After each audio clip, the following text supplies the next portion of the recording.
Star കാസ്റ്റിനെ പറ്റിയിട്ടൊക്കെ ആലോചിച്ചിട്ടുണ്ടായിരുന്നു? എൻ്റെ സ്വന്തം പണത്തിൽ ഉണ്ടാക്കിയ സിനിമയാണ്. അതുകൊണ്ടുള്ള ലിമിറ്റേഷൻസ് പലതും ഉണ്ട്. മമ്മൂട്ടിയായാലും മോഹൻലാലും ഇന്ത്യയിലെ വലിയ ആർട്ടിസ്റ്റുകളാണ്. അവർ ചെയ്ത പെർഫോമൻസിൻ്റെ ഏതാണ്ട് ഒരു അടുത്തെങ്കിലും എത്തിയിട്ടില്ലെങ്കിൽ അത് നമുക്ക് ചെന്ന് പറയാൻ പോലും ലജ്ജ തോന്നും. അതും ഈ പുതിയ ആർട്ടിസ്റ്റിനെ എടുക്കാൻ ഒരു ഘടകമാണ്. പിന്നെ പ്രൊഡ്യൂസറുടെ ദാരിദ്ര്യവും. മൂവി ചെയ്യണം എന്ന് ആഗ്രഹിച്ചിരുന്ന സമയത്താണ് ജോർജ് സാറിന്റെ കോള് വരുന്നത്. മൂവി ചെയ്യുന്ന ആൾക്കാർക്ക് അങ്ങനെയാണല്ലോ, വേറെ ഓപ്ഷൻസ് ഇല്ല. നമുക്ക് കുറേ സബ്ജക്റ്റ് കേട്ട് അങ്ങനെ സെലക്ട് ചെയ്യാന്നുള്ളൊരു ഓപ്ഷൻ ഇല്ല. പൊതുവേ സിനിമയിൽ ചാൻസ് ചോദിക്കുന്നവർ എല്ലാം അവർക്ക് വേറെ മാർഗമില്ല. അതുകൊണ്ട് അവർ സ്വയം പരസ്യപ്പെടുത്തും. പുള്ളിയുടെ ആഗ്രഹം എന്ന് പറയുന്നത് യവന് എനിക്ക് പറ്റാത്തത് അവനെ ആക്കിയെടുക്കും. അപ്പോൾ രാഷ്ട്രീയക്കാരനെ സോപ്പിട്ട് അവനെ കൊണ്ട് സാധിക്കാൻ പറ്റുമെങ്കിൽ അവനെ കയ്യിലെടുത്ത് അവന് പരീക്ഷയ്ക്ക് കൊടുത്തു, അവന് കാശ് കൊടുത്തും സഹായിച്ചു ഒക്കെ അങ്ങനെ എന്തും ചെയ്യുന്ന ഒരു വ്യക്തിയാണ്. രാഷ്ട്രീയം, ജനാധിപത്യം എന്നൊക്കെ പറഞ്ഞാൽ അബ്സ്ട്രാക്റ്റാണ്, അമൂർത്തമാണ്. ഇതിനെ അമൂർത്തമായി വേണമെങ്കിൽ ഒരു സ്റ്റേറ്റ്മെൻറ്റായിട്ട് അവതരിപ്പിക്കാം. പക്ഷേ സിനിമയിൽ കാഴ്ചയാണ് വേണ്ടത്. അതിന് ഈ ആശയങ്ങൾ ദൃശ്യങ്ങളാക്കുന്ന ഒരു ശ്രമമാണ് ഞങ്ങൾ നടത്തിയിരിക്കുന്നത്. ഹലോ എവരിവൺ, പിൻവാതിൽ എന്ന സിനിമയുടെ വിശേഷങ്ങളുമായി സിനിമയുടെ ടീം നമ്മുടെ കൂടെയുണ്ട്. ഹലോ, നമസ്കാരം. സിനിമയുടെ ടീം എന്ന് മാത്രം പറഞ്ഞാൽ പോരാ, കുറേ ലെജൻസുകളും നമ്മുടെ കൂടെ ഉണ്ടെന്നുള്ളത് ആദ്യം തന്നെ എടുത്തു പറയേണ്ട ഒരു കാര്യമാണ്. ഓക്കെ സാർ, ഈ ഒരു സിനിമയിലെ ഒരു കണ്ടന്റ് പൊളിറ്റിക്കൽ സറ്റയറാണ്. ഇതുപോലൊരു സിനിമ ഈ സമയത്ത് ഇറക്കണം അല്ലെങ്കിൽ ചെയ്യണം എന്ന് തോന്നുന്നതിൻ്റെ പുറകിലൊരു റീസൺ എന്തായിരിക്കും? പൊളിറ്റിക്കൽ സെറ്റർ എന്ന് പറയുമ്പോൾ രാഷ്ട്രീയം മാത്രമല്ല, രാഷ്ട്രീയത്തിൻ്റെ ഒരു ഭാഗമായ ജനാധിപത്യം, ആ ഒരു നെടും തൂണിനെ പോസ്റ്റ്മോർട്ടം ചെയ്യുകയാണ് ഞാനിതിൽ ഉദ്ദേശിച്ചത്. പിന്നെ ചില രാഷ്ട്രീയം, ജനാധിപത്യം എന്നൊക്കെ പറഞ്ഞാൽ അബ്സ്ട്രാക്റ്റാണ്, അമൂർത്തമാണ്. ഇതിനെ അമൂർത്തമായി വേണമെങ്കിൽ ഒരു സ്റ്റേറ്റ്മെൻറ്റായിട്ട് അവതരിപ്പിക്കാം. പക്ഷേ സിനിമയിൽ കാഴ്ചയാണ് വേണ്ടത്. അതിന് ഈ ആശയങ്ങൾ ദൃശ്യങ്ങളാക്കുന്ന ഒരു ശ്രമമാണ് ഞങ്ങൾ നടത്തിയിരിക്കുന്നത്. അത് തന്നെ റിയലിസ്റ്റിക്കായിട്ട് ചെയ്തിട്ടില്ല. അതിനും ഒരു കാരണമുണ്ട്. അതായത് ഈ രാഷ്ട്രീയം, ജനാധിപത്യം എന്നീ കാര്യങ്ങൾ നമ്മൾ പേപ്പറിൽ ദിവസവും വായിക്കുന്നുണ്ട്, ന്യൂസിൽ വായിക്കുന്നുണ്ട്, ചർച്ച ചെയ്യപ്പെടുന്നുണ്ട്. അപ്പോൾ ഇത് കേട്ട് ആ ഒരു തലത്തിലുള്ള സ്റ്റേറ്റ്മെൻറ്റിൻ്റെ രീതിയിലുള്ള തലത്തിലുള്ള വളരെ മൊണോട്ടണസായ രീതിയിൽ ജനങ്ങളിൽ എത്തിയിട്ടുണ്ട്. അപ്പോൾ അതിൽ നിന്ന് മാറ്റി അതിനെ ഒരു കാർട്ടൂൺ രീതിയിലാക്കുക എന്നുള്ളതാണ് ആയിരുന്നു ഞങ്ങളുടെ ദൗത്യം. ഈ കാർട്ടൂൺ എന്ന് പറയുമ്പോൾ ഈ പുതിയ തലമുറകളിലേക്ക് കുറച്ചുകൂടെയൊക്കെ ഈസിലി കണക്ട് ചെയ്യാൻ പറ്റുമെന്ന് ഒരു തോട്ട് ഉണ്ടോ? തീർച്ചയായിട്ടും. കാർട്ടൂൺ എന്ന് പറയുന്നത് പുതിയ തലമുറ മാത്രമല്ല, ഓയുജൻ്റെ കാലം, പിന്നെ ശങ്കേഴ്സ്, ഈവൻ ബാൽ താക്കറെ, ഇവരെല്ലാം അതിശക്തമായ കാർട്ടൂണുകൾ ഉപയോഗിച്ചവരാണ്. ഒരു ചെറിയ കോളത്തിൻ്റെ ഒരു കാർട്ടൂൺ കൊണ്ട് ഒരു മുഖപ്രസംഗത്തെ കടത്തി വെട്ടുന്നു എന്നാണ് പൊതുവെ പറയാറുള്ളത്. ഞാനൊരു കാർട്ടൂണുകളുടെ ആരാധകനാണ്. ആ കാർട്ടൂണിസ്റ്റ് ആവാൻ ഒട്ടും സാധിക്കാത്തത് കൊണ്ട് ഇങ്ങനെ സിനിമയിൽ കൂടെ ഒരു കാർട്ടൂൺ ചെയ്യാൻ നിർബന്ധിതനായി. പക്ഷേ എൻ്റെ സിനിമകളും എഴുത്തുകളും ഒന്നും കാർട്ടൂണുകളായിരുന്നില്ല, വളരെ റിയലിസ്റ്റിക്കായ കാര്യങ്ങൾ ആയിരുന്നു. അപ്പോൾ സാറിൻ്റെ ഫ്രെയിമുകൾക്ക് എപ്പോഴും ഒരു മാജിക്കൽ ഫീൽ ഉണ്ട് എന്നാണ് നമ്മൾ വിചാരിക്കുന്നത്. അത് സാറിന് അത് എങ്ങനെയാണ് തോന്നിയിട്ടുള്ളത്? അതെ, റൊമാൻറ്റിക് ബേസിക് നേച്ചറാണ്. സാറിന് അത് അങ്ങനെ ഒരു മാജിക്കും ഉണ്ട് അതിനകത്ത്. ഓക്കെ, ചേട്ടൻ എങ്ങനെയാണ് ഈ സിനിമയുടെ ഭാഗമായിട്ട് വരുന്നത്? ഞാൻ ഇതിൻ്റെ ഭാഗമായി വന്നത് ആ സമയത്ത് നടന്നുകൊണ്ടിരുന്ന എൻ്റെ ഒരു സീരിയൽ, ആ സീരിയലിലെ കഥാപാത്രമാണ് എന്നെ ഈ സിനിമയിലേക്ക് എടുക്കുന്നതിന് ജോർജ് സാറിനെ ചിന്തിപ്പിച്ചത്. അങ്ങനെ സാറെന്നെ വിളിക്കുന്നു, ഞങ്ങൾ യാതൊരു പരിചയമില്ല, അങ്ങനെ സാറെന്നെ വിളിക്കുന്നു. ഇങ്ങനെ ഞാൻ സീരിയൽ കണ്ടിട്ടുണ്ട്, ആ കഥാപാത്രം എനിക്ക് ഇഷ്ടപ്പെട്ടു, ഞാനൊരു സിനിമയിൽ എൻ്റെ ഒരു സിനിമയിലൊരു ക്യാരക്ടർ ചെയ്യണം എന്ന് പറഞ്ഞു സമ്മതിക്കും. പക്ഷേ എനിക്ക് പിന്നീടുണ്ടായ അത്ഭുതം എന്ന് പറയുന്നത് സിനിമയുടെ 2 ലെജൻഡുകളുടെ കൂടെ വർക്ക് ചെയ്യാൻ പറ്റിയെന്നുള്ളതാണ്. ഒന്ന് ക്യാമറ മധു അമ്പാട്ട് സാർ, നമ്മളൊക്കെ കേട്ടിട്ടേ ഉള്ളൂ. അദ്ദേഹത്തിൻ്റെ കുടുംബത്തെ മൊത്തം നമുക്കറിയാം, ഭാഗ്യനാഥ് സാറിനെയും പിന്നെ അദ്ദേഹത്തിൻ്റെ സഹോദരി വിധുപാല, ഇവരൊക്കെ ആരാധകനായ ഒരു വ്യക്തിയാണ്. മധു അമ്പാട്ട് സാറിനെ പറ്റി ഒരുപാട് കേട്ടിട്ടുണ്ട്. ക്യാമറ, അങ്ങനെയുള്ള ഒരു ലെജൻഡായ ഒരു വ്യക്തിയുടെ കൂടെ അഭിനയിക്കാൻ എൻ്റെ അവസരം കിട്ടിയത്. ജോർജ് സാറ് പിന്നെ അന്വേഷിച്ചപ്പോഴാണ് ജോർജ് സാറ് ജയനെ വെച്ച് കരിമ്പന തുടങ്ങിയ ഒരുപാട് സിനിമകൾ എടുത്തിട്ടുള്ള ഒരു വ്യക്തിയാണ്. അപ്പം അങ്ങനെയുള്ള രണ്ട് ലെജൻഡുകളുടെ കൂടെ അഭിനയിക്കാൻ ഒരവസരം കിട്ടി. അത് വളരെ സന്തോഷത്തോടു കൂടി സ്വീകരിക്കുകയും അതിലെത്തിപ്പെടുകയും ചെയ്തതാണ് ഞാൻ. അവിടെ എനിക്ക് പൂർണ്ണമായ ഒരു ഒരു ആർട്ടിസ്റ്റിന് പൂർണ്ണമായ സ്വാതന്ത്ര്യം ഉണ്ടായിരുന്ന ഒരു സെറ്റായിരുന്നു അത്. നമുക്ക് ആ കഥയ്ക്കകത്ത് നിന്നുകൊണ്ട് അദ്ദേഹം ഉദ്ദേശിക്കുന്ന ആ കഥാപാത്രത്തെ അദ്ദേഹം ഉദ്ദേശിക്കുന്ന രീതി നമ്മുടെ വഴക്കത്തിനനുസരിച്ച് ചെയ്യാനുള്ള പൂർണ്ണ സ്വാതന്ത്ര്യം നമുക്ക് തന്നു. ആ പൂർണ്ണ സ്വാതന്ത്ര്യം സാറിന് തൃപ്തികരമായ രീതിയിൽ പ്രയോഗിക്കാൻ കഴിഞ്ഞിട്ടുണ്ട് എന്നാണ് ഞാൻ വിചാരിക്കുന്നത്. ബാക്കിയൊക്കെ തീരുമാനിക്കുന്ന സാറ് ഈ പ്രേക്ഷകരുമാണ് തീരുമാനിക്കട്ടെ. സാർ ഒരു ഷോട്ട് ഓക്കെ പറയാനൊക്കെ കുറച്ച് ബുദ്ധിമുട്ടാണോ? അങ്ങനെയല്ല സാറ് ഈ സാറിന് നമ്മളൊരു സജഷൻ അങ്ങോട്ട് സാറിനോട് പറഞ്ഞാൽ സാറേ ഇങ്ങനെ ചെയ്യുന്നതിനെ പറ്റി എന്തുണ്ടെന്ന് ചോദിച്ചാൽ അത് നല്ലതാണെങ്കിൽ സാർ ഉൾക്കൊള്ളുകയും ചെയ്യുകയും ചെയ്യും. അല്ലാതെ ചില സംവിധായകന്മാരില്ല ഞാൻ ഈ പറയുന്ന പോലെ ചെയ്താൽ മതി എന്ന് പറയുന്ന ആ കടുംപിടുത്തമൊന്നുമില്ല. സാറേ ഇങ്ങനെ ഒന്ന് ചെയ്ത് നോക്കിയാലോ, ഒക്കെ ചെയ്ത് നോക്കാം, അത് കൊള്ളാമെങ്കിൽ കൂട്ട്, അത് മതി, അങ്ങനെ മതി എന്ന് സാറും മധു സാറും രണ്ടുപേരും അങ്ങനെ. ചിലപ്പോൾ ഇവർ രണ്ടുപേരും അറിയാതെ ഞാനും എൻ്റെ കൂടെ ആക്ടറായിട്ടിരുന്ന സുരേന്ദ്രൻ ഞങ്ങൾ രണ്ടുപേരുടെ ഉള്ള സീനുകളുണ്ട്. അത് പുള്ളി ഒരു രാഷ്ട്രീയക്കാരനും ഞാനൊരു പലിശക്കാരനും. ഞങ്ങൾ തമ്മിൽ ഇപ്പോൾ ഈ പലിശയുടെ പലിശ വരുമ്പോൾ ഞങ്ങൾ ചിലപ്പോൾ അറിയാം ഞങ്ങളുടെ ആ ഇതിൽ ഞങ്ങൾ ചിലപ്പോൾ ഞങ്ങളുടെ കയ്യിൽ നിന്ന് ചില ഡയലോഗുകളിടും. ചിലപ്പോൾ സ്ക്രിപ്റ്റിലില്ല, ഒന്നുമില്ല, സാറിന് പറഞ്ഞുകൂടാ. ആ ഷോട്ട് എടുക്കുന്ന സമയത്തായിരിക്കും ഈ സാരം വരുന്നത്. പക്ഷെ അത് സാറ് നല്ലതാണെങ്കിൽ സാർ അത് കഴിയുന്ന തന്നെ പറയും നന്നായിരുന്നു ആ ഡയലോഗ്, അത് പറയുന്നത് നന്നായി, അവിടെ പറയുന്നത് നന്നായി, അതൊക്കെ അങ്ങനെ വേണം കേട്ടോ എന്ന് പറഞ്ഞാൽ അങ്ങനത്തെ പ്രചോദനം ഇതിനകത്തുണ്ടായിരുന്നു. അതുകൊണ്ട് ശരിക്ക് ഇളകി അത് ആത്മാർത്ഥമായിട്ട് ചെയ്യാൻ ശ്രമിച്ചു. അത് വിജയിച്ച് കാണുമെന്ന് വിശ്വസിക്കുന്നു. അതൊക്കെ തീരുമാനിക്കേണ്ട പ്രേക്ഷകരും ഇതിന്റെ ഡയറക്ടറും ഒക്കെയാണ് തീരുമാനിക്കപ്പെടുന്നു. ഓക്കെ, അതിശയം എങ്ങനെയാ ഇതിലേക്ക് വരുന്നത്? രഘുറാം വഴി അങ്ങനെ തന്നെയാണോ? ഇല്ല, ഞാൻ രഘുറാമിന് മുന്നേ ചെയ്ത മൂവിയാണ് പിൻവാതിൽ. റിലീസ് ആവാൻ ഇച്ചിരി ലേറ്റ് ആയിരുന്നു. പിൻവാതിൽ രഘുറാമാണ് ഫസ്റ്റ് റിലീസായത്. ഇപ്പം പിൻവാതിൽ റിലീസാകാൻ പോകുന്നു. ഇതിൽ സുരേന്ദ്രൻ എന്ന് പറഞ്ഞൊരു ചേട്ടൻ ഉണ്ടായിരുന്നു. അപ്പോൾ സാർ ഇങ്ങനെ കാസ്റ്റിങ്ങിന്റെ കാര്യം പറഞ്ഞപ്പോൾ സുരേന്ദ്രൻ ചേട്ടനാണ് എന്നെ സജസ്റ്റ് ചെയ്തത്. അപ്പോൾ സാറ് ഫസ്റ്റ് വിളിച്ചപ്പോൾ തന്നെ ഞാൻ ഓക്കെ പറഞ്ഞു. കാരണം ഇങ്ങനെ മൂവികൾ ചെയ്യണം എന്ന് ആഗ്രഹിച്ചിരിക്കുന്ന സമയത്താണ് എനിക്കൊരു കോള് വന്നത്.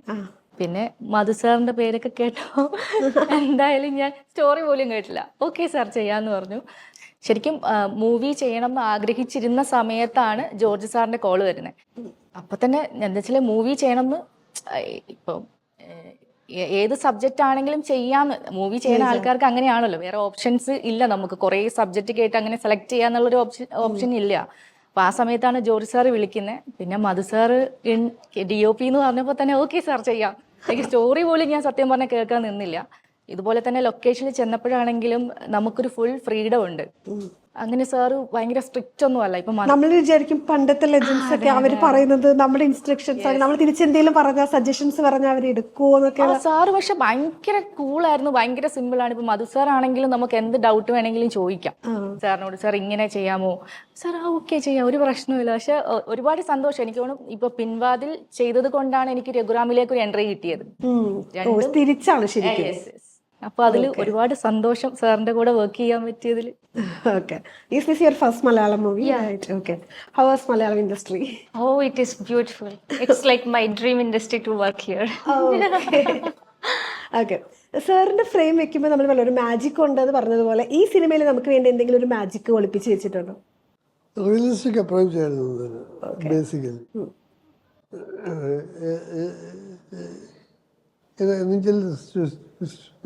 Story takes a absurd format.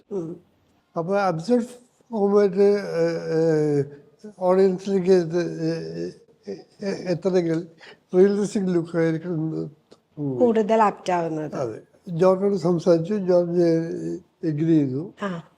അപ്പോൾ റിയലിസ്റ്റിക് അപ്രോച്ച് ആയിരുന്നു ബേസിക്കലി. ഓക്കെ സാർ, ഈ പിൻവാതിൽ എന്ന് പറയുമ്പോൾ നമ്മൾ ഈ പിൻവാതിൽ നിയമനം എന്നൊക്കെയുള്ള സംഭവങ്ങളൊക്കെ കേട്ടിട്ടുണ്ട്. അപ്പം അതുമായിട്ട് നമുക്കത് കണക്ട് ചെയ്ത് ഒക്കെ പോകാൻ പറ്റുമോ? അതൊരു സിംബോളിക്കായിട്ടാണ്, പ്രതീകമായിട്ടാണ് പിൻവാതിൽ എന്നൊരു ഇത് വെച്ചിട്ടുണ്ട്. പക്ഷെ അത് പറയുമ്പോൾ തന്നെ നമ്മുടെ മനസ്സിൽ ഒരു പിക്ചർ കിട്ടും. അതാണ് ആ പേരിൽ നിന്ന് തന്നെ നമുക്ക് ഏകദേശം ഒരു ഐഡിയ ആളുകളിലേക്ക് അതെ അതെ അതെ എത്തിക്കോട്ടെ. ഈ നമ്മൾ ഈ പൊളിറ്റിക്കൽ അല്ലെങ്കിൽ ഇങ്ങനത്തെ സബ്ജക്റ്റുകളൊക്കെ പറയുമ്പോൾ നമ്മൾ കറക്റ്റ് ആയിട്ടൊരു മീറ്റർ പിടിച്ച് പോകണമല്ലോ. അപ്പോൾ സാറിന് അത് ആ സിനിമ ചെയ്യുന്ന സമയത്ത് ആ ഒരു തോട്ട് പ്രോസസ്സും കൂടെ മനസ്സിലുണ്ടായിരുന്നു? ഞാനൊരു എഴുതുമ്പോൾ ഒന്നിൻ്റെയും അടിമയായിട്ട് എനിക്ക് തോന്നിയില്ല. ഒരു റിയലിസ്റ്റിക്കായ കഥയെ കാർട്ടൂൺ ആക്കി മാറ്റുന്ന ഒരു പ്രക്രിയയാണ് എന്നിൽ നിന്ന് ഉണ്ടായത്. പിന്നെ മധു ഇതിൽ വെറും ഫോട്ടോഗ്രാഫർ മാത്രമായിരുന്നില്ല, എൻ്റെ പഴയ സുഹൃത്തായിരുന്നുകൊണ്ട് എന്തും പറയാം, എന്തും ചർച്ച ചെയ്യാൻ പറ്റിയ ഒരാൾ. എഴുതുന്നതിന് മുമ്പ് ഈ ഒരു കഥ നിങ്ങൾ ഡിസ്കസ് ചെയ്തിട്ടുണ്ടായിരുന്നു?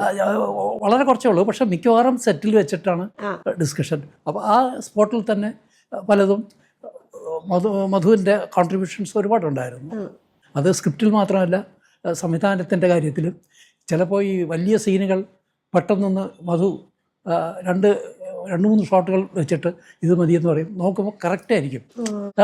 അങ്ങനെയൊക്കെയുള്ള ഒരുപാട് കോൺട്രിബ്യൂഷൻസ് നമ്മൾ ഈ ക്രിയേറ്റീവ് സൈഡിലിരിക്കുമ്പോൾ പെട്ടെന്ന് കിട്ടുന്ന വളരെ നല്ല ക്രിയേറ്റീവ് സജഷൻസ് നമ്മളെ ഒരുപാട് സഹായിക്കും. അങ്ങനെ ഒരു വലിയ സഹായം കൂടെ മധുവിൽ നിന്ന് എനിക്ക് കിട്ടിയിട്ടുണ്ട്. ഒരു സിനിമാറ്റോഗ്രാഫറിൻ്റെ ഉള്ളിൽ ഒരു ഡയറക്ടറും കൂടെ ഉണ്ട് എന്നുള്ള സ്റ്റേറ്റ്മെന്റ് അപ്പോൾ കറക്റ്റ് ആണല്ലേ? അല്ലേ? തീർച്ചയായിട്ടും. അതെ. അപ്പോൾ സാറിൻ്റെ ഡിറക്ഷനിൽ ഒരു സിനിമ നമുക്ക് അങ്ങനത്തെ സിനിമ ഡിറക്ഷൻ എന്നുള്ളത് ഒരു ആഗ്രഹമായിട്ട് അങ്ങനെ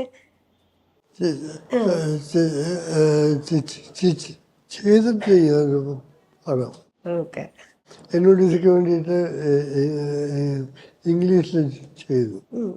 ഗുൽഷൻ ഗ്രോവർ, അതുൽ കുൽക്കർണി, രതി അഗ്നിഹോത്രിയൊക്കെ ആയിരുന്നു ആക്ട് ചെയ്തത്. ഓക്കെ. നമ്മൾ തന്നെ ക്യാമറ, നമ്മൾ തന്നെ ഡിറക്ഷൻ ആകുമ്പോൾ അത് മാനേജ് ചെയ്യാൻ കുറച്ച് ബുദ്ധിമുട്ടുണ്ടാവും? ഇല്ല ഇല്ല, അത് ഈസി ആയിട്ടുള്ള അതിന് കുറച്ചുകൂടെ എളുപ്പമായിരിക്കും എന്നാണ് തോന്നുന്നത്. കാരണം ആ ഡയറക്ടർ അകത്ത് തന്നെ ഇപ്പോൾ അത് അടുത്ത് ചെയ്യാൻ പോകുന്ന അതൊരു പരസ്യമാക്കേണ്ട കാര്യമല്ല, എന്നാലും വളരെ വലിയ ക്യാൻവാസിലുള്ള ഇന്ത്യ മൊത്തം ബാധിക്കുന്ന ഒരു വലിയ പടത്തിന്റെ സ്ക്രിപ്റ്റ് മുഴുവൻ എഴുതി കഴിഞ്ഞു. ഭാഗ്യവശാൽ എന്നെ കൊണ്ട് വായിപ്പിക്കുകയും ചെയ്തിട്ടാണ്. അപ്പം ഞങ്ങൾ പലപ്പോഴും അങ്ങനെ ഒരുമിച്ച് പ്രവർത്തിച്ചിട്ടില്ലെങ്കിലും ഇങ്ങനെ സ്ക്രിപ്റ്റ് പോലും എനിക്ക് തരുമായിരുന്നു വായിക്കാൻ. അത് മധുവിനെ കൊണ്ട് സാധിക്കും. അതിനുവേണ്ടി ഞാൻ പ്രാർത്ഥിക്കുന്നു. ഡയറക്ഷനും സാർ തന്നെയാണ് എല്ലാം. ഓക്കെ. സാറ് പറഞ്ഞു ഡിറക്ഷനിൽ ഞാനും കൂടെ നമ്മളെ ഒരുമിച്ചൊക്കെ ചെയ്താലോ എന്നൊരു തോട്ടൊക്കെ ഉണ്ടായിരുന്നോ? സ്ക്രിപ്റ്റ്, ഡയലോഗ് എല്ലാം സാർ തന്നെയാണ് എല്ലാം ചെയ്തത്. ഓക്കെ. അത് ഏത് ജോണറാന്നുള്ളത് എന്തെങ്കിലും നമുക്ക് പറയാൻ പറ്റുമോ? Political satire. പൊളിറ്റിക്കൽ സെറ്റയർ തന്നെയാണ്? അല്ലല്ല, പൊളിറ്റിക്കൽ സാരല്ല. ഇന്ത്യ പാകിസ്ഥാൻ പാർട്ടീഷൻ ബേസ്ഡ് ആണ്. ഓക്കെ. പാർട്ടീഷന്റെ. Okay okay. അപ്പൊ she will be acting in it. Main lead. Okay okay. മനസ്സിൽ വെച്ച് എഴുതിയതാണ്. Okay. Okay, I'm sorry you're talking about that film. It's not political satire. I just want സത്യല്ല, അന്നത്തെ കാലത്ത് വിഭജനത്തിന്റെ ഒരുപാട് വളരെ സീരിയസ് ആയ കാര്യങ്ങൾ ആണ് അതിനകത്തുള്ളത്. അത് ഒരുപാട് ഗവേഷണവും ചരിത്രത്തിൽ നിന്ന് വലിച്ചെടുത്ത് വീണ്ടും തിരിച്ച് ദൃശ്യങ്ങളായി ചരിത്രത്തിന് സമർപ്പിക്കുന്ന ഒരു രീതിയാണ് എനിക്ക് വായിച്ചപ്പോൾ തോന്നിയത്.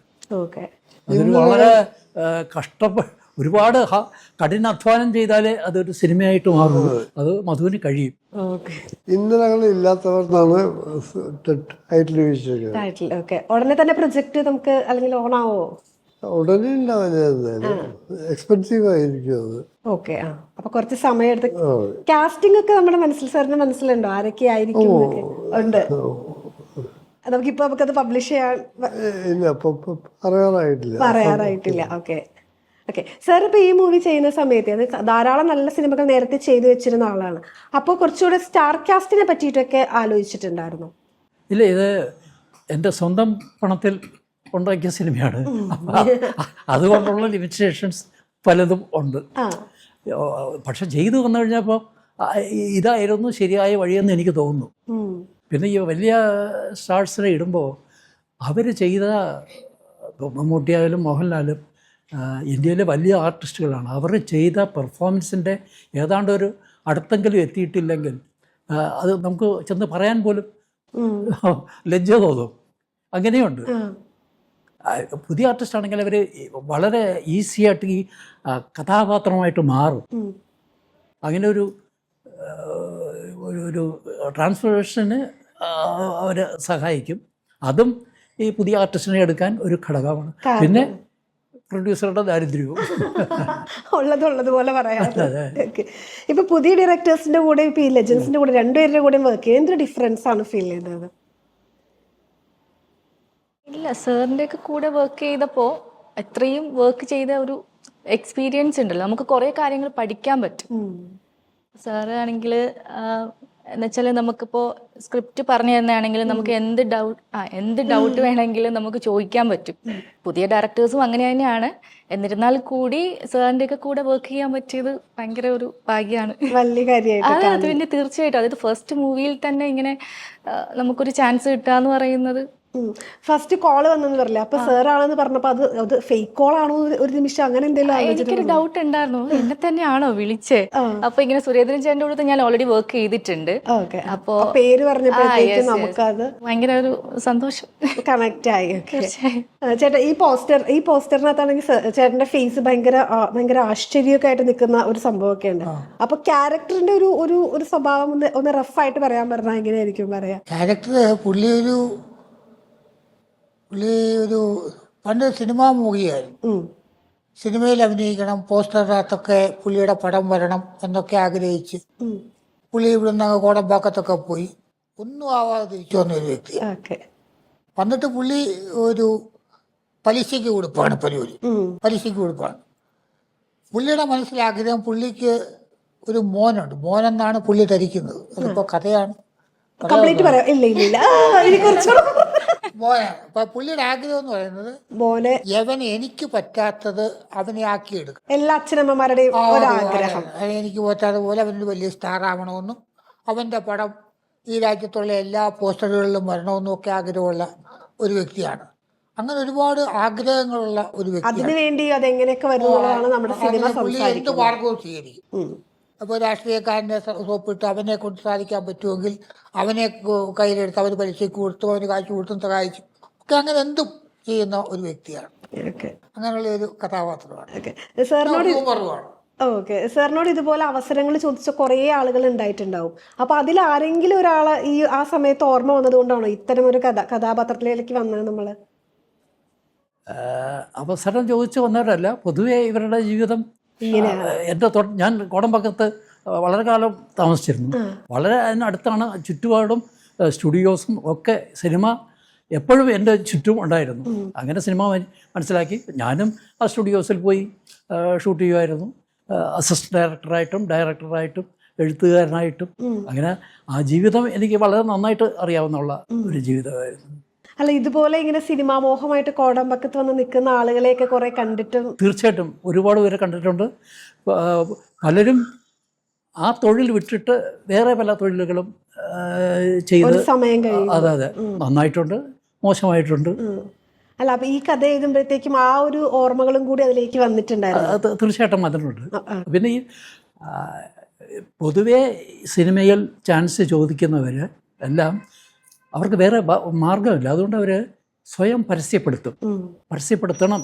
ഇന്നത്തെ കമ്മീഷൻ ഏജൻസും പുതിയ തലമുറയും ഒക്കെ പല കോർപ്പറേറ്റ് കമ്പനികൾക്ക് വേണ്ടി ചെയ്യുന്നതും അത് തന്നെ. അതിൻ്റെ ഒരു പഴയ രൂപമാണ് അത്. ആ പരസ്യപ്പെടുത്തുമ്പോൾ ഇവർ ധാരാളം വാക്കുകൾ ഉപയോഗിക്കും. അത് സിനിമയിൽ അത്രയും കൂടുതൽ വാക്കുകൾ ഉപയോഗിക്കേണ്ട ആവശ്യമില്ല. പക്ഷേ ഇത്തരം ക്യാരക്ടേഴ്സ് കൂടുതൽ ഉപയോഗിക്കും. ഞാൻ ഇഷ്ടം പോലെ ഉപയോഗിക്കാൻ അനുവദിച്ചിട്ടുണ്ട്. അതേപോലെ തന്നെ രാഷ്ട്രീയക്കാരും അവരുടെ സ്വന്തം വാക്കുകൾ കൊണ്ട് അവരെയും അവരുടെ ആശയത്തെയും ബിൽഡപ്പ് ചെയ്ത് വരുന്നവരാണ്. ഈവൻ ഹിറ്റ്ലർ മുതൽ ഗാന്ധിജി വരെയും വാക്കുകൾ കൊണ്ടാണ് അവരെ രാജ്യത്തെ കീഴടക്കിയത്. അപ്പോൾ അതിൻ്റെ ഒരു വികലമായ രൂപമാണ് നമ്മുടെ ഈ ക്യാരക്ടർ. ഒരു രാഷ്ട്രീയക്കാരൻ ഉണ്ട് കൊടുത്തിരിക്കുന്നത്. ഇതൊക്കെ ഉപയോഗിക്കാം, പക്ഷെ അത് വളരെ സീരിയസ് ആവരുത് എന്ന് കൊടുത്തു. അപ്പോൾ ഈ രണ്ടുപേരും ചേരുമ്പോൾ വാചാലമാണ് ആ സീനുകൾ. അതിനുള്ള സ്വാതന്ത്ര്യം ഞങ്ങൾ രണ്ടുപേരും കൊടുത്തു. അവരത് ശരിക്കും ഉപയോഗിക്കുകയും ചെയ്തു. പക്ഷെ മറ്റ് ക്യാരക്ടേഴ്സ് ഒരു സീരിയസ് സിനിമയിൽ ഉള്ളതുപോലെ തന്നെ സംഭാഷണത്തിൻ്റെ വ്യാകരണത്തിൻ്റെ ഉള്ളിൽ നിന്ന് പ്രവർത്തിച്ചവരാണ്. സാർ ഈ കഥ എഴുതുമ്പോൾ തന്നെ ഈ കാസ്റ്റിന്റെ ഒരു കാര്യം കൂടെ മനസ്സിൽ വരുമല്ലോ. അപ്പൊ എല്ലാം ഇതുപോലെ ന്യൂ ഫേസസ് ആവണമെന്നോ അല്ലെങ്കിൽ ആരെങ്കിലുമൊക്കെ മനസ്സിൽ കണ്ടുകൊണ്ട് എഴുതിയ ഏതെങ്കിലും കഥാപാത്രങ്ങളുണ്ടോ? ഇല്ല, ഞാൻ എഴുതുമ്പോൾ ക്യാരക്ടർ മാത്രമേ വരുള്ളൂ. പിന്നെ അതിന് പറ്റിയ ആൾക്കാരെ എടുക്കാം. ഭാഗ്യത്തിന് പലരും പുതിയ ആൾക്കാർ വന്നിട്ടും ഈ ക്യാരക്ടറായിട്ട് വളരെ സൂട്ടായി. പിന്നെ കുറേ പേർക്ക് അവർക്ക് പറ്റിയ തരത്തിൽ അവിടെ വെച്ച് തന്നെ ഞങ്ങൾ ഇംപ്രവൈസ് ചെയ്ത് മാറ്റി. ചിലർക്ക് ചില കാര്യങ്ങളിൽ പ്ലസ് മാർക്ക് കിട്ടും, ചിലത് മൈനസ് ആയിരിക്കും. ഇതിനനുസരിച്ച് ഈ ടെക്നീഷ്യൻസും അവർക്ക് വേണ്ടി വിട്ടുവീഴ്ച ചെയ്ത് അപ്പോൾ ഒരു പുതിയ അപ്രോച്ചാവും, പുതിയ കഥാപാത്രമാവും. ഒരു ആക്ടറിനെ എങ്ങനെ യൂസ് ചെയ്യണം എന്നുള്ളത് സാർ അവിടെ വന്ന് അവരുടെ ഒരു പെർഫോമൻസ് കാണുമ്പോഴാണ് കുറച്ചുകൂടി. തീർച്ചയായിട്ടും ഞാൻ എപ്പോഴും എഴുതി വെച്ച സ്ക്രിപ്റ്റല്ല, ഡെയിലി ദിവസവും അടുത്ത ദിവസം എടുക്കേണ്ട സ്ക്രിപ്റ്റ് മാറ്റി എഴുതും. അപ്പോൾ അതിനു മുമ്പ് ഞാൻ മധുവിനോട് കൺസൾട്ട് ചെയ്യും. ഈ തരത്തിലുള്ള ഒരു മാറ്റം ഞാൻ ചെയ്യാൻ പോവുകയാണ്, എങ്ങനെ ചിലത് വേണ്ടെന്ന് പറയും, ചിലത് വേണമെന്ന് പറയും. അങ്ങനെ ഞങ്ങൾ ഒരു പുതിയ ആശയത്തിലേക്ക് ഞങ്ങൾ എത്തും. അങ്ങനെ ആ ആശയം പൂർണ്ണമായിട്ടും വന്നു കഴിഞ്ഞ ശേഷമേ സെറ്റിൽ വരുള്ളൂ. അപ്പോൾ പിന്നെ ഞങ്ങൾക്ക് രണ്ടുപേർക്കും സംശയമില്ല. ഓക്കെ, കറക്റ്റ് ആയിട്ട് അങ്ങ് പോകുന്നു. ഓക്കെ, ചേട്ടന് വേണ്ടി അതുപോലെ സീനുകളൊക്കെ എന്തെങ്കിലും മാറ്റങ്ങൾ വരുത്തിയായിരുന്നു? കാരണം സാർ അത് പറയുമ്പോൾ ചേട്ടനോട് വേണ്ടിട്ടാന്ന് പറയുന്നുണ്ടായിരുന്നു. ചേട്ടന് ഗോപൻ ചേട്ടൻ്റെ അടുത്താണ് ചോദിച്ചത്. ചേട്ടന് വേണ്ടി സീൻസ് ഇല്ലേ, സീൻസ് ഇതുപോലെ എന്തെങ്കിലും മാറ്റം ആഡ് ഓൺ ചെയ്യുമോ, അങ്ങനെ എന്തെങ്കിലും ചെയ്തിട്ടുണ്ടായിരുന്നോ? ഞങ്ങൾ മാറ്റങ്ങൾ വരുത്തിയിട്ടുണ്ട്. നമുക്ക് തോന്നുന്ന ചില സജഷൻസ് സാറിനോട് ചോദിക്കും. സാറേ ഇങ്ങനെ ചെയ്താൽ എങ്ങനെ എന്ന് ചോദിക്കുമ്പോൾ സാറ് പറയും ചെയ്തു നോക്കാം. അങ്ങനെ ചെയ്തു നോക്കുമ്പോൾ അത് കൊള്ളാമെങ്കിൽ മതി, ഇങ്ങനെ മതി എന്ന് പറഞ്ഞു പോയിട്ട് അങ്ങനെ ചെയ്യുമായിരുന്നു. അതാ ഞാൻ നേരത്തെ പറഞ്ഞ ആ സ്വാതന്ത്ര്യം, അതിൻ്റെതായ ആക്ടേഴ്സിന് അതിൻ്റെതായ സ്വാതന്ത്ര്യം കൊടുത്തു. ഓക്കെ, ഈ സിനിമയിലേക്ക് വരുന്ന സമയത്ത് ക്യാരക്ടറിനെ കുറിച്ചുകൂടെ ഒന്ന് പറയോ? എൻ്റെ ക്യാരക്ടർ ജാൻസി എന്ന് പറഞ്ഞ ക്യാരക്ടറാണ്. ഒരു പൊളിറ്റീഷ്യൻ്റെ മകളായിട്ടാണ്. അതായത് അച്ഛൻ്റെ രാഷ്ട്രീയത്തിൽ ഹെൽപ്പ് ചെയ്യുന്ന ഒരു മകൾ. പിന്നെ അവിടെ ഉണ്ടാകുന്ന പ്രണയം, പാർട്ടികൾ തമ്മിൽ സെപ്പറേറ്റ് ആകുമ്പോൾ ആ പ്രണയത്തിൽ ഉണ്ടാകുന്ന കുറച്ച് പ്രശ്നങ്ങൾ, അങ്ങനെ വളരെ രസകരമായി വേറെ പാർട്ടിയിലേക്ക് നമ്മൾ കുറെ കണ്ടിട്ടില്ല ഒപ്പം ഉണ്ടാകുന്ന ഇഷ്യൂസ്. ഓക്കെ, നല്ല അങ്ങനെ അങ്ങനെയൊക്കെ പോകുന്ന ഒരു സ്റ്റോറി. ഓക്കെ, കൂടുതൽ പറയിപ്പിച്ച മിക്കവാറും ഇവര് മൊത്തം സ്റ്റോറി ഇവിടെ പറയുന്നത് സ്പോയിലർ. ഞാൻ ചെറിയൊരു കാര്യം മാത്രമേ പറഞ്ഞിട്ടുള്ളൂ. കംപ്ലീറ്റ് സ്പോയിലർ അലേർട്ട് കൊടുത്തു. Okay, how about your character? Actually, I would like to extend few words to my first question. I learned few Malayalam words. Do you know Malayalam? Ellarkum namaskaram, njan veera. That's certainly not complete words and all. Okay, but firstly, I'm truly grateful to be here as the lead actress of Pinvadil, and I'm like. Acting to become an actress is my childhood dream. Beginning the journey from Malayalam film industry, like with this movie, it's really special for me. It's so I'm so grateful now, and because this movie has that speciality, have all the legendary Madhu Ambat sir and George sir and Gopan sir, Atiswa, the actress, and we have another casting also, Ajit, and everyone is it's theatre-based actors and all there in the movie. So I'm so grateful to start with this movie in Malayalam. And of course, Malayalam film has, this industry has that strong storytelling and powerful performances and all. So I always value this industry to become an actress in this, in Malayalam, and started this with this Malayalam. I'm so happy for that. And your next question is about my character. Yeah, my character is like, it's very typical in this movie. It's like a challenging. I don't know, I should reveal it or not. Only few words. Yeah. So if you see the hoarding behind you, the girl was me. And if you see this person is also me. Oh, hairstyle was so nice. So I acted as a male and female, as a boy and girl in the movie. So it was challenging really. I had to put a lot of effort for that, and with the help of Madhu sir and George sir, obviously. So I don't want to, reveal more than that, I think, yeah. Okay, ബാക്കി cinema കാണട്ടെ, cinema പറയട്ടെ എന്നുള്ളത് നമുക്ക് പറയാൻ പറ്റുള്ളൂ. കാണാൻ പോകുന്ന പൂരം. അതെ. പക്ഷെ ഒരു കാര്യം പറയാം, കുട്ടി ഭയങ്കര ഡെഡിക്കേറ്റഡ് ആയിരുന്നു. ഓക്കെ, മലയാളം.